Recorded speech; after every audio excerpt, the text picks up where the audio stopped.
State your name. My name is Robert W. Scullin. How old are you? I'm 99 years, 9 months.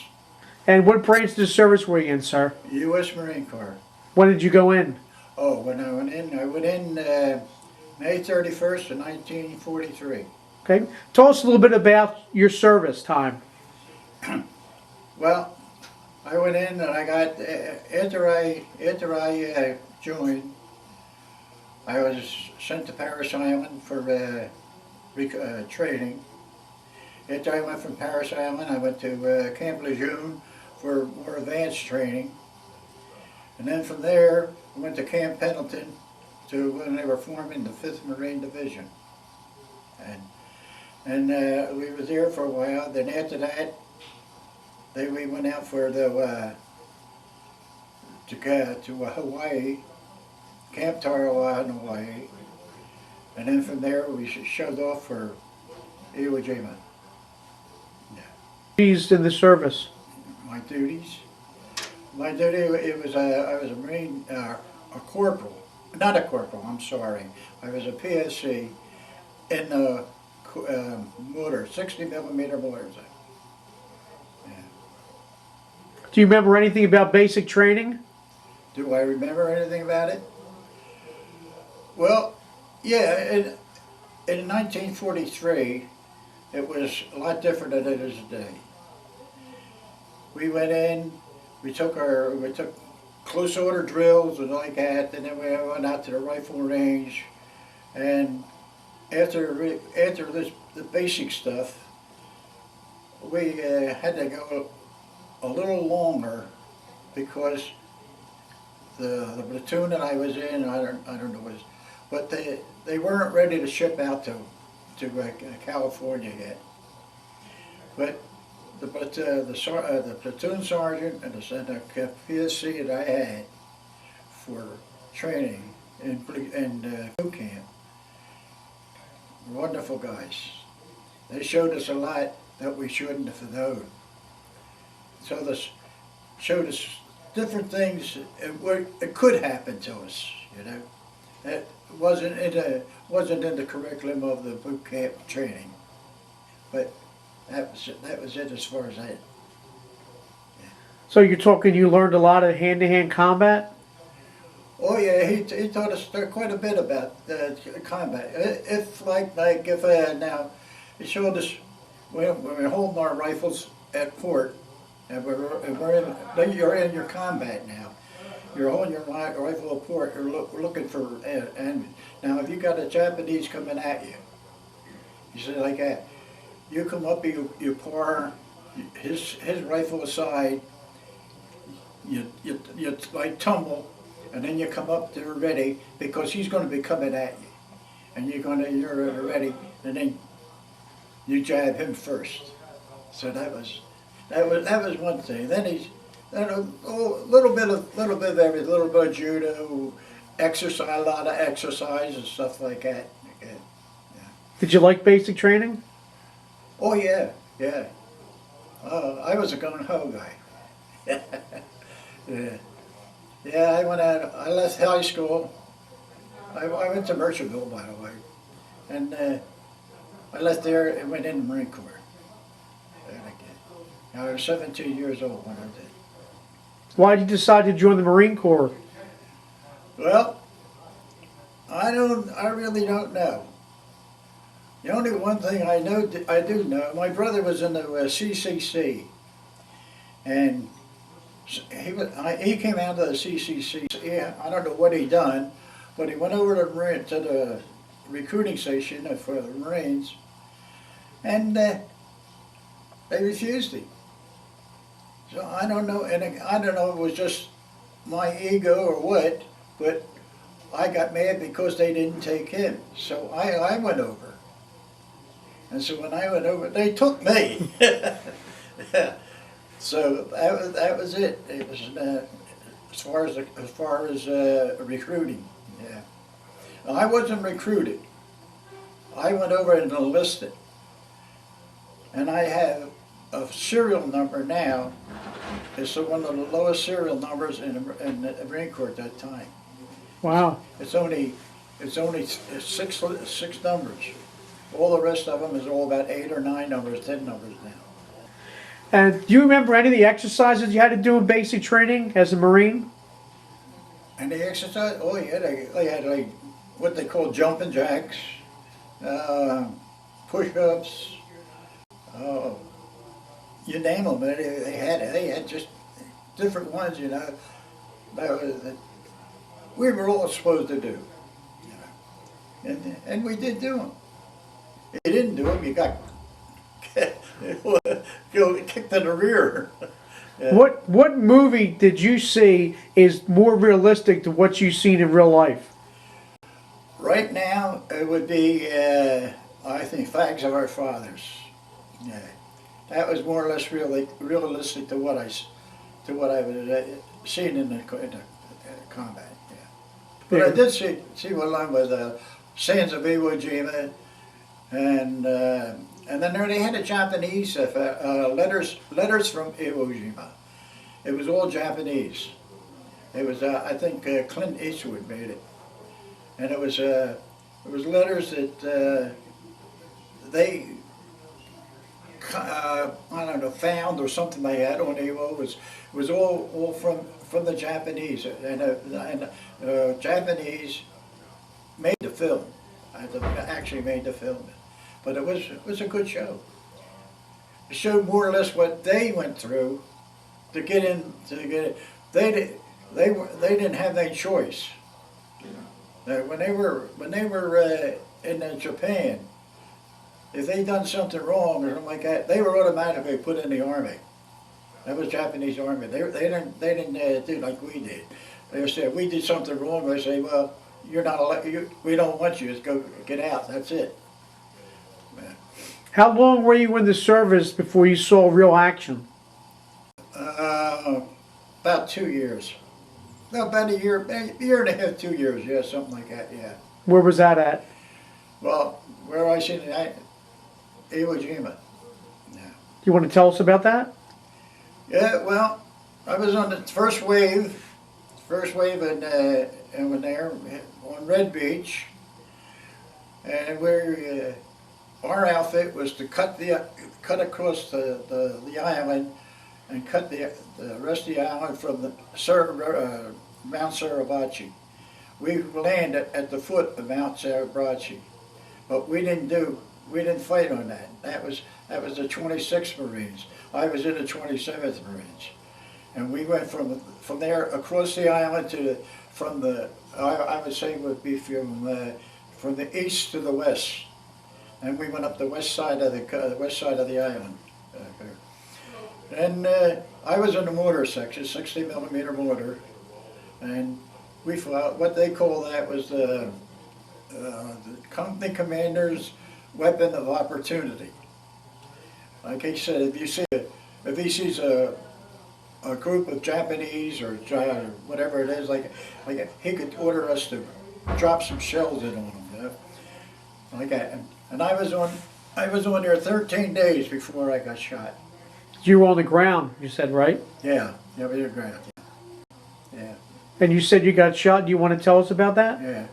Well, like I said, on the 13th day, we were in and it was like a wall, and well, we could see from where we were at, we could see the end of the island, where the rest of the Japanese were, and it was this big wall like that, and we were more or less rested behind it, waiting for orders to go up or something like that, and I was sitting on the edge of a foxhole, and all of a sudden, as I reached down and I went like that. And then I heard my buddies from the back there, and he says, sniper. And I had a jab sniper, and I got shot through the jaws. Wow. Yeah. And then they come, wrapped me up, and like I said, I was off and on. I was conscious, semi-conscious, wide awake, things that I really didn't really know where I was at after I got shot. All I know is they come in, The next thing I know, after I got shot, they pulled me, they grabbed me in the back of the shirt, jacket, pulled me off of the edge of the thing into the foxhole. Corpsman came over, wrapped me up, took me over like that, put me on a stretcher, took me down to the beach, and from the beach I went in out to a hospital ship. How long were you on the ship? Well, 2 or 3 days. That was loaded, but I was loaded when I was, they didn't want to take any more passengers. That was loaded, that was ready to go back to, and we went into Saipan, down to Saipan. I was in Saipan for about 4 days. And I went from Saipan, we got a plane and went into Hawaii. It was called the 110 Naval Hospital. And I was in there for, I think, 2 or 3, maybe 2 or 3 weeks. And then they shipped me into San Francisco. That's what I was on a ship from Hawaii. And the ship it was on, it was, I don't know, it was called the Santa Isabel. I remember that. It was an Army ship, manned by merchant marines. And we had a whole bunch of, all of us was in there, was all wounded personnel going back to the States. It took us 5 days to get back. And actually, we didn't really like it, because all we was eating was bread and water most of all the days, 5 days. They had eggs. When they cooked them in the morning, they turned black. They were shipped from the First World War. And that's what we were eating. And if we didn't have a bigger friend on that ship, I don't think we would have had anything to eat at all. And what did they do for your injury? How did they fix you up? I went in. I was in a field hospital in San Francisco, and we went from there. They put us on a train. We went to the nearest hospital close to us, and the nearest one to me was in Providence, Rhode Island. And I was in there for altogether from the time I got shot till the time I got back to duty. I was there 5 months and 24 days. Wow. In a hospital. Yeah. How did you feel your first day back on duty? I don't know. It was. You had to go more or less get acclimate yourself to it again. You know, you had a lot of questions. People was questioning you because naturally you come in from combat. You know, you go in there. And I was in a Purple Heart, you know, like that. And a lot of them didn't have. A lot of them were still recruits, you know, more or less. But the old timers, they knew. They didn't bother with you. But the recruits, the new guys coming in and all that, they want to know. You know, they want to know what was going on. And we told them the best we could. That's all. Did you ever do it? Did you ever see any action like face to face or close up? No. No. No. The mortar section was in was like a company commander. We were in a company. He was in charge. He more or less in touch with us. Anytime that he wanted, like I said before, anytime that he wanted action or some action taken, he would call our platoon leader, and he would come in and give us the directions, and we would like fire mortar shells at them or something like that. That's about it. But we were moving up area. We were only like 25, 30 yards away from the front lines. That's all. How long did you stay in active duty in the war before you left? Before I left, I guess it was about, let me see, I don't know, maybe 4 or 5 months, like that. Because I got the discharge. Let me see, I got shot in March. I went to the hospital for 5 months, and I come out, and I was discharged in 46. Yeah. So it was more or less 3 years. And what did you do after you got discharged, after you got out of the service? Well, on a 5220 club. Yeah, that there was, you were getting $20 a month for 52 weeks. And that was it. Nothing else.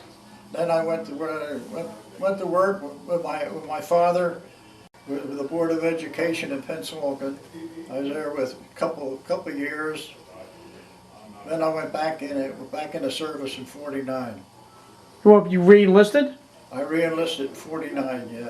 And did you see active duty when you re-enlisted? No, Korean War was going on, but I wanted to go there, but they wouldn't let me go. So they sent me up at the Argentina, Newfoundland. I spent 18 months up there. Wow, what'd you do there? Guard duty, all guard duty. Yeah. Like an MP? No. It was a contingent of Marines up there. It was like the company-sized Marine. What we done was guard it. There was ammunition dumps all through Newfoundland, and we more or less guarded them, the airstrip, and the waterway around the island, like that. And that was about it. Yeah. What's the nicest thing you liked about being in the service? Oh, I like the service myself. I liked it. In fact, when I went to re-enlist again, I asked him if I could stay for 20 years. He said, "No, you only take 3 years at a time." Yeah. What's the one thing you didn't like about it? Oh boy, there were a lot of some. Most of the time was the food. Because especially when we was on Hawaii, the food like that, we used to have one fella would always go down to the mess hall. He worked in the mess hall. One man out of our platoon always went down to the mess hall. And he'd come back and tell us what they had, what kind of food it was being served. If we liked it, we went to eat. If we didn't like it, we just stayed away from it. But most of the time we just go through and grab a hold of it, like I just walk through the line like that. You get at the head of the line. By the time you got down the end of the line was the GI cans there, you just dumped it. I don't know, cleaned your gear and went back to your tent, which was tent. Yeah. Now, you got to travel a lot. What's the nicest country you've ever visited? Oh, well, I guess when I was in the Mediterranean cruise, we took a Mediterranean cruise for 6 months, and we was in, let me see, it was Liberia, Monrovia, Liberia, and then French West Africa, and then Italy, over in Greece, the island of Crete, Lebanon, and in France, and then we come home. But I think well, at the time a lot of that was all torn up yet, because that was in 1953. That's when I got discharged. I was on a cruise in '52. Yeah. But I think maybe around Italy would be about the best, because I did get to the Riviera. Yeah. Oh, wow. Yeah. Now, how did the other countries treat you when you were in the service? Oh, they treated us pretty good. Yeah. Well, so the war was over then. You know, it was over. This was. Well, the war was over in '46, like 45, 46. But this was in '53, so a few years in between. But they treated us pretty good. Yeah. Do you have any funny war stories? No, no. Any like pranks you guys did? What's that? Any pranks you did on each other in like basic training? Oh yeah, like that. We always done something like that. Do you remember any of them? Yeah, when we was in Hawaii, the water was in cold, because we didn't have nothing to heat the water with. And when you take a shower, you're taking a shower in cold water. Wow. Right. So we had this here one fellow, Paul By. He went and took a shower, and he come back and he was laying naked on his cot, right? So this other man, like Bobby Atkins and myself, we took a can of shaving soup. Shaving soup. You know, when you squeeze it, you know, it comes out the foam. And when he was laying there, he was sleeping, and we took it, and we were all over him, and when he woke up, he had to go take another good shower. That was only one thing, but there were little things happen here and there, you know. Wasn't really what we're talking about. That's funny. Yeah. What did you say your rank was? Your last rank for your retired? Oh, when I retired as sergeant. Okay. Yeah. Nice. And what made you join the American Legion? Well, I don't know. That was pretty funny. I have a friend who was a Surrey Hill cop for 32 years, and he went over to Afghanistan. He was working with the government, and he retired from the force, and he was working with the government, and he went over as an advisor. And when he came home, he got to know a lot of people, and he was talking to me. He called me one day and he said to me, I was talking to a CB. He was on Iwo Jima, and he says, well, I told him that I had a friend who was over there. He says he was shot through the face. He says, well, that was funny. He says, because when I was on the beach doing beach duty, we were taking injured people out to the hospital ship, and he says, and I was one of the guys that carried this here Marine that had his face all wrapped up and all like that. And he said we put him on a ship, and he said he was from New Jersey. And I says, he said that was funny. He says it was just, and then we had a friend. I don't know if you know him or not. He was a reporter for what was it? The Inquirer. I think it was the Inquirer, yeah.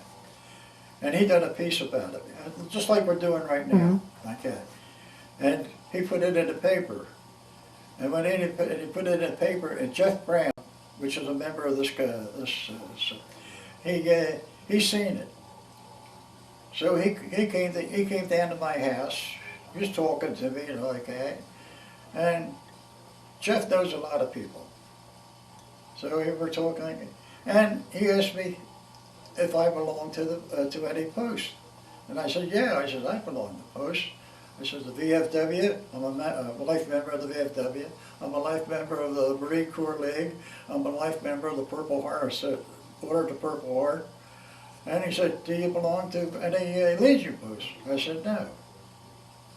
He says, you want to join? I said, well, why not? So what he done, he actually, Jeff Brown, is actually the one that got me into this post. And how long ago was that? Well, I'm on my 5th year now. Oh wow, nice. Yeah, I'm on my 5th year. What do you like about this post? The camaraderie. Yeah, you got a lot of nice people. You got a lot of members. It was always in the First World or Second World War. I was along with myself, and some of the new members are coming in are younger, a little younger now. But I think we all get together. I think it's a good post. Yeah. What would you like to say to someone who's thinking about joining the post? Oh, in fact, I'm trying to get my neighbor to join. Yeah, he said, I think it's a good thing. If I'd have known about it at the time, I would have had maybe 60 years in here. But I didn't even know the post was here at the time. But until Jeff told me, put me in it, and that was it. But it's a good post. There's a lot of good people in here. If you had to do it all over again, if you joined the service, would you have joined a different branch? No. No? How come? I go back to the Marine Corps. I like the Marine Corps. I still get it. My house is full of it. It's got all kinds of stuff in it. Yeah. What they say, once a Marine, always a Marine. So if there's any kids out there thinking about joining the service, you would recommend the Marines for them? Yeah. Best outfit in the world. If you could do us the honor of saluting. Thank you. You're welcome.